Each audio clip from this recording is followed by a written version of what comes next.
Good evening, friends. I wanted to cover a few things. I've been working on a couple different projects, and I thought that it might be beneficial, since I've got several SK models, to do a bullpup on one. So I ordered a kit. Um, the trigger mechanism that came with the kit to move the trigger forward was basically two straps that attached to the top of the trigger mech on the SK and pulled the trigger forward at the top because there's a pivot in the middle. Anyway, it's very poor design. I don't know. I don't remember how much I spent on this kit. Enough. Gosh, several $100s for the kit. Uh, Mainly, it's you know the metal and materials, um, which were all decent. I mean, it's just all stamped stuff. Um, but I was kind of disappointed as kind of I don't know what you would call it, just a shit hit the fan weapon, right? Something you could carry around, uh, lightweight and effective. Well, I got it working somehow, right? Miraculously, got the trigger working. Then everything else, kind of fell into place. I haven't finished putting all the little dressings on the furniture yet, but maybe it'll come, maybe it won't. I don't need it all, right? Just somewhat of a skeleton, but it works. But my concern was that when I stripped the SK down uh, and put the bullpup kit on, I expected it to weigh less, be a lighter weapon. I was wrong. I lost.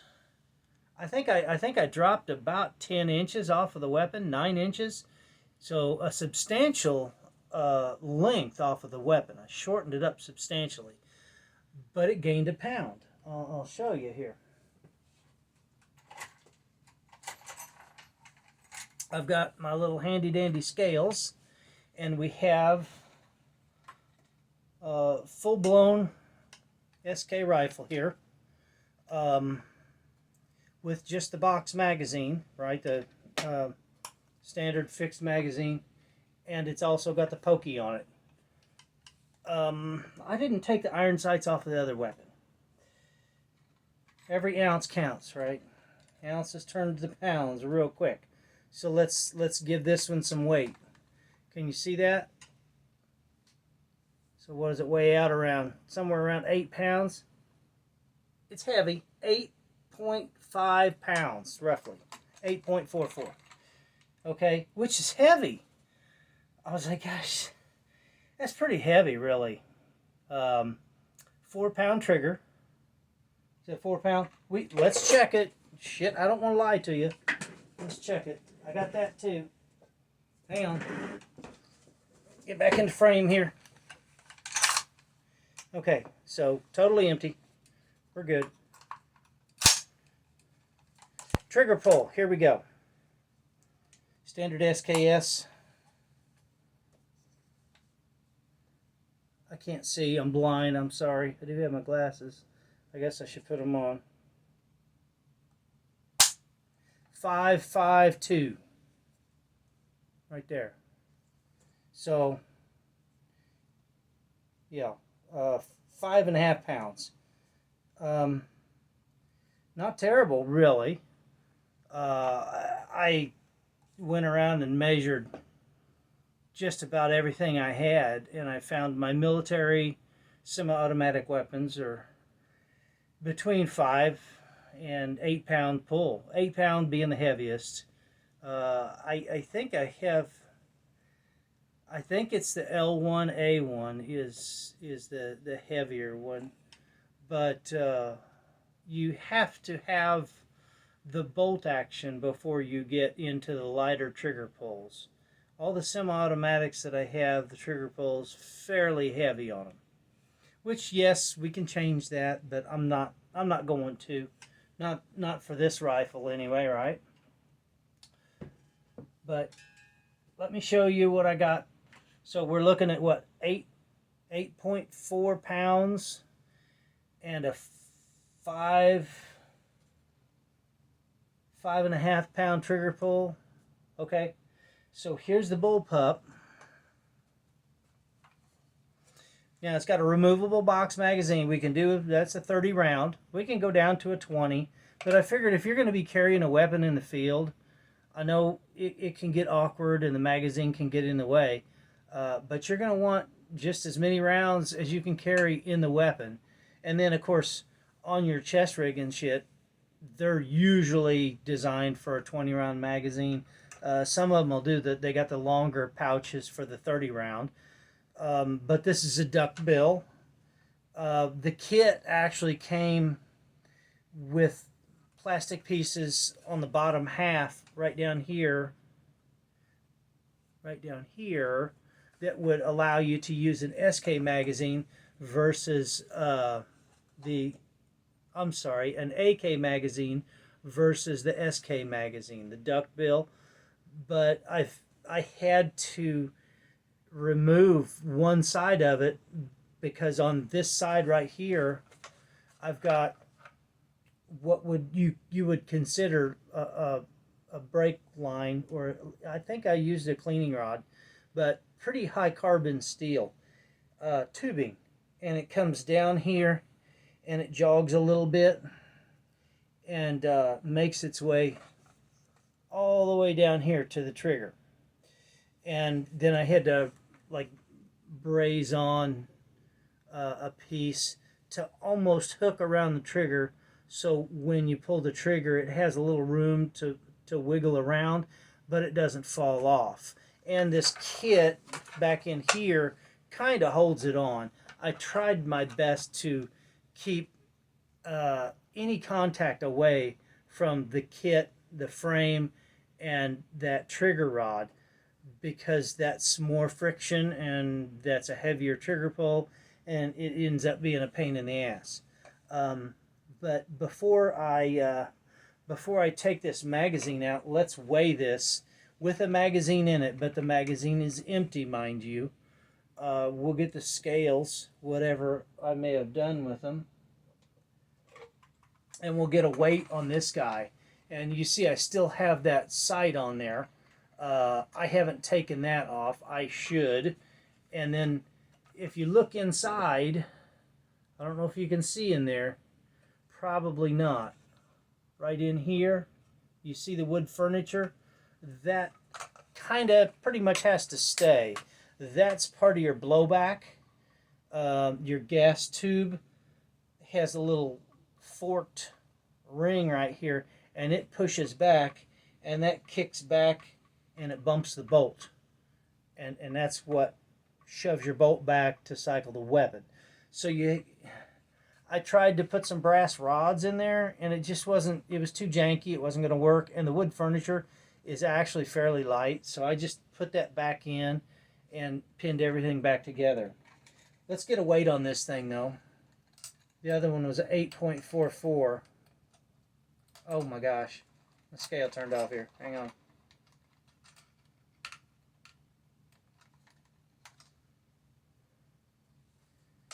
This is with the ACOG on here, mind you. Can you see that? It's over 10 pounds. Over 10.35 pounds. So it's almost 2 pounds heavier because I put that ACOG on there. The damn ACOG weighs a pound, for crying out loud. All right, so one thing I do like about this, it's got the little bumper on here. So when you're out, your firearm is going to lock to the rear because you got the little bumpy tab down here on the magazine.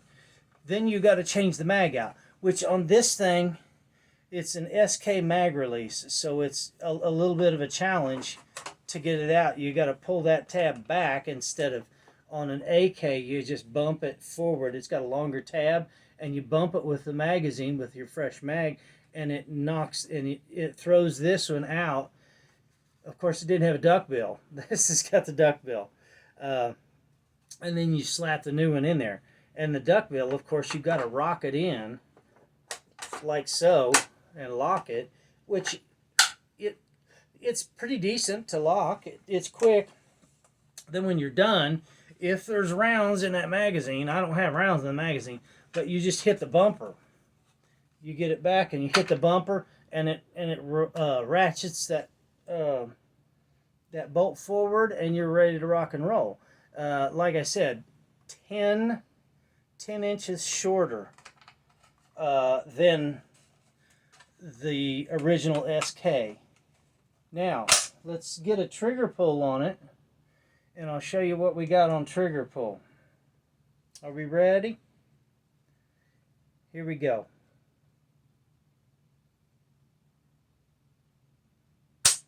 It's a long throw. It really is. 5.36 pounds. So usually people will say, you know, when they put a bullpup kit on an SK, they end up with a horrible trigger pull. I don't understand if they're talking about length or pressure, but this trigger weight on this thing is fantastic. It's a long pull. It's a long pull, but you know that pull from there back, that's all. There's no weight to it at all. So you got to pull it. Yep, pretty much all the way back. Oh, I'm not too far. I'm not all the way in there. So you can see right there. So it's a long pull. You got to pull a mile, but that's getting used to it. It shouldn't be a problem. Versus this guy. So let's look at the length comparison here. So we're looking at, if they're both sitting on the ground, that's where you go right there. So this thing is, you know, quite long compared to the little bullpup. It's a fantastic setup. I had to shorten this this grip because the mag would hit it, of course. But it turned out good. I really like the way it turned out. And the fact that it doesn't have any issues is fantastic. But it's heavy as hell. And how in the world I can get rid of the stock and go with this thing and end up gaining a pound and then another pound when I put the scope on. That's a heavy scope. You know, I'm sure lightweight scopes are pretty expensive. It's just a cheapie. But I do like it. It's got the top iron sights on it, and then your ACOG, and I don't have a battery in it. That's probably another fucking pound.